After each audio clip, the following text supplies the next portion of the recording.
नारायण विद्महे वासुदेवाय धीमहि तन्नो विष्णु प्रचोदयात्। जय स्वामी नारायण। राधे राधे। भाद्रपद मास के शुक्ल पक्ष की एकादशी को परिवर्तनी, डोल, ग्यारस और जलझूलनी एकादशी कहते हैं। यह इस साल 3 सितंबर को सुबह 4:53 पर प्रारंभ हो जाएगी और अगले दिन 4 सितंबर को 4:21 पर समाप्त होगी। इसलिए 3 सितंबर को व्रत किया जाएगा। परिवर्तनी एकादशी का व्रत का जो पारण है वो 4 सितंबर को किया जाएगा। इस व्रत के बारे में भगवान श्री कृष्ण ने स्वयं युधिष्ठिर को बताया है।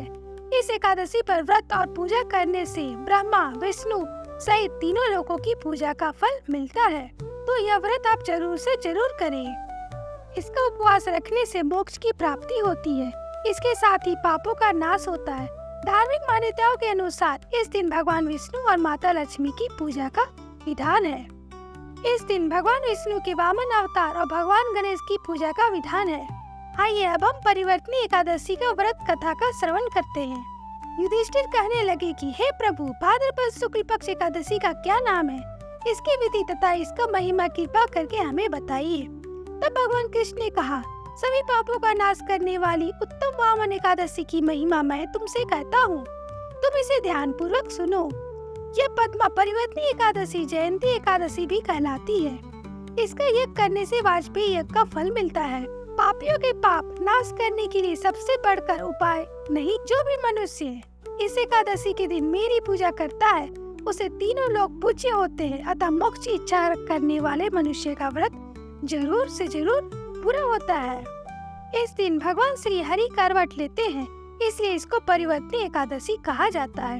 मुरलीधर के वचनों को सुनकर युधिष्ठिर बोले कि भगवान, मुझे अति संदेह हो रहा है कि आप किस प्रकार सोते और करवट लेते हैं तथा किस तरह राजा बलि को बांधा और वामन रूप में रखकर क्या क्या लीलाएं की। चातुर्मास के व्रत की क्या विधि है तथा आपके शयन करने पर मनुष्य का क्या कर्तव्य है, इसे आप मुझसे विस्तार से बताइए। तब श्री कृष्ण ने कहा कि हे राजन, अब आप सब पापों को नष्ट करने वाली कथा का श्रवण करें। त्रेता युग में बलि नामक एक दैत्य था। वह मेरा परम भक्त था। विविध प्रकार के वेद सूक्तों से मेरा पूजन किया करता था और नित्य ही ब्राह्मणों का पूजन तथा यज्ञ का आयोजन करता था। लेकिन इंद्र से द्वेष के कारण उसने इंद्रलोक तथा सभी देवताओं को जीत लिया। इस कारण सभी देवता एकत्र होकर सोच विचार कर भगवान के पास गए।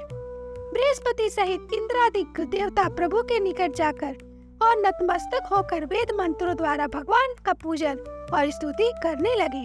अतः मैंने वामन रूप धारण करके 5वां अवतार लिया और फिर अत्यंत तेजस्वी रूप से राजा बलि को जीत लिया। इतनी वार्ता सुनकर राजा युधिष्ठिर बोले कि हे जनार्दन, आपने वामन रूप धारण करके उस महाबली दैत्य को किस प्रकार जीता? तब भगवान कृष्ण कहने लगे कि मैंने बलि से 3 पग भूमि की याचना करते हुए कहा कि ये मुझको 3 लोक के समान है और हे राजन, यह तुम आपको अवश्य ही देनी होगी। राजा बलि ने इस तुच्छ याचना समझकर 3 पग की भूमि का संकल्प मुझे दे दिया और मैंने अपने त्रिविक्रम रूप को बढ़ाकर यहाँ तक कि भूलोक में पद, बुर्रलोक से जंघा, स्वर्ग लोक में कमर, महल लोक में पेट, जनलोक में हृदय, यमलोक में कंठ की स्थापना कर सत्यलोक में मुख, उसके ऊपर मस्तक स्थापित किया। सूर्य, चंद्रमा आदि सब ग्रह, गण, योग, नक्षत्र, इंद्रादिक देवता और शेष आदि सब नाग गणों ने विविध प्रकार के वेद सूक्तों से प्रार्थना की। तब मैंने राजा बलि का हाथ पकड़ कहा कि हे राजन, एक पद से पृथ्वी, दूसरे से स्वर्गलोक पूर्ण हो गए। अब तीसरा पग मैं कहाँ रखूं? अब कृपया आप बताइए। तब बलि ने अपना सिर झुका लिया और मैंने अपने पैर उसके मस्तक पर रख दिया, जिससे मेरा वह भक्त पाताल को चला गया। फिर उसकी विनती और नम्रता को देखकर मैंने कहा कि हे बलि, मैं सदैव तुम्हारे निकट ही रहूंगा।